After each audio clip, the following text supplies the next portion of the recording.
Sunday, 21st June 1942. Dear Kitty, our whole class B is trembling. The reason is that the teachers' meeting is to be held soon.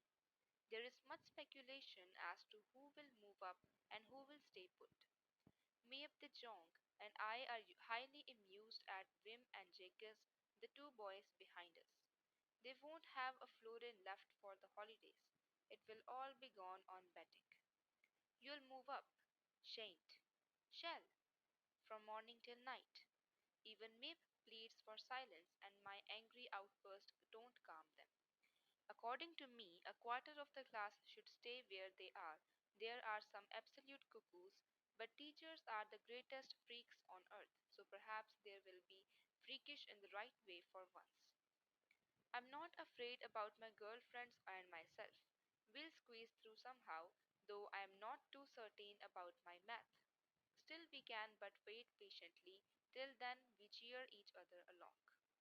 I get quite along well with all my teachers, nine in all, seven masters and two mistresses.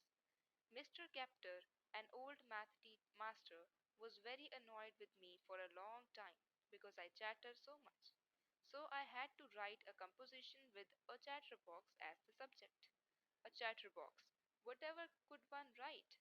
However, deciding I would puzzle that out later, I wrote it in my notebook and tried to keep quiet. That evening, when I'd finished my other homework, my eyes fell on the title in my notebook. I pondered, while chewing the end of my fountain pen, that anyone can scribble some nonsense in large letters with the words well spaced, but the difficulty was to prove beyond doubt the necessity of talking.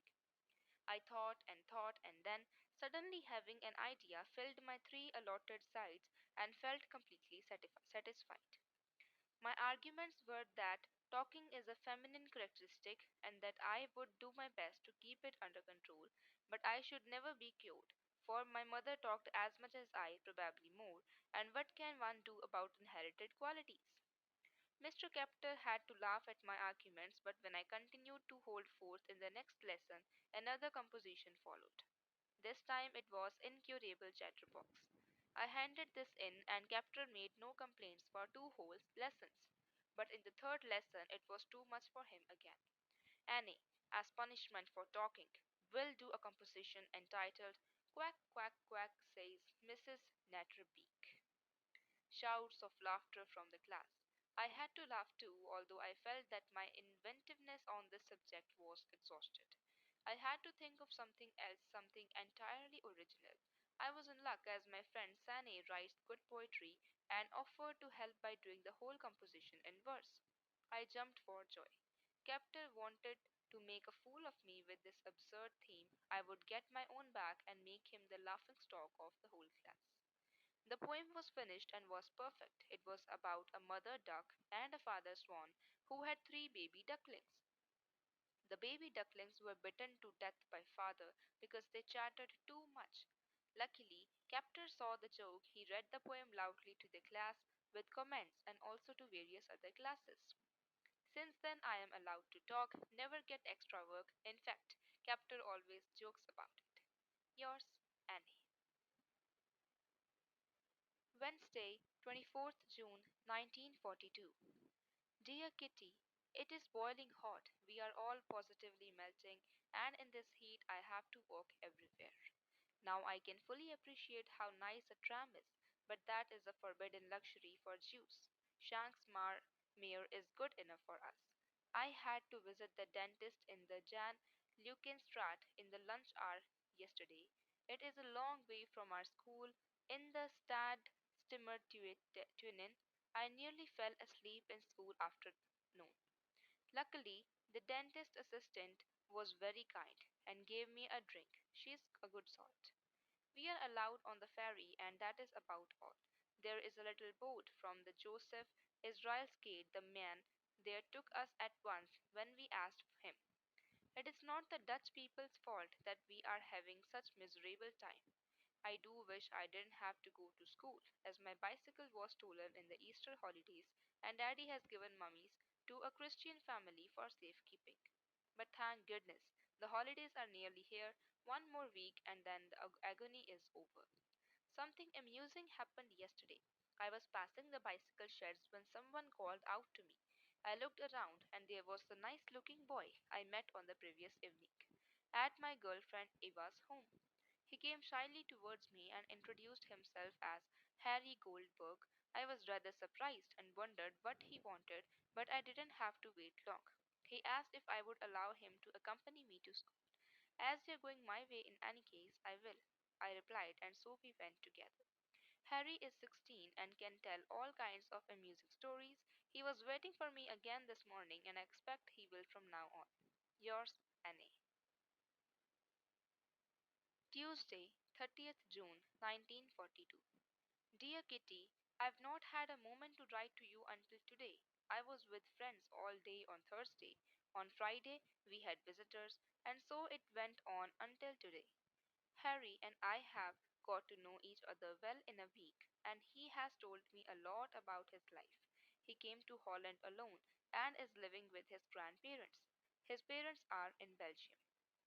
Harry had a girlfriend called Fanny. I know her too, a very soft, dull creature. Now that he has sent me, he realizes that he was just daydreaming in Fanny's presence. I seem to act as a stimulant to keep him awake. You see, we all have our uses, and queer ones too, at times. Joby slept here on Saturday night, but she went to Lyle's on Sunday, and I was bored stiff. Harry was to have come in the evening, but he rang up at 6 p.m. I went to the telephone. He said, Harry Goldberg here. Please, may I speak to Annie? Yes, Harry. Annie speaking. Hello, Annie. How are you? Very well, thank you. I'm terribly sorry I can't come this evening, but I would like to just speak to you. Is it all right if I come in 10 minutes? Yes, that's fine. Goodbye. Goodbye. I'll be with you soon. Receiver down. I quickly changed into another frock and smartened up my hair a bit. Then I stood nervously at the window watching for him. At last I saw him coming. It was a wonder I didn't dash out at once. Instead, I waited patiently until he rang. Then I went down and he positively burst in when I opened the door. Annie, my grandmother thinks you are too young to go out regularly with me, and that I should go to the Lures, but perhaps you know that I am not going out with Fanny any more. No, why is that? Have you quarreled? No, not at all. I told Fanny that we didn't get on well together, so it was better for us not to go out together any more. But she was always welcome in our home, and I hope I should be in hers.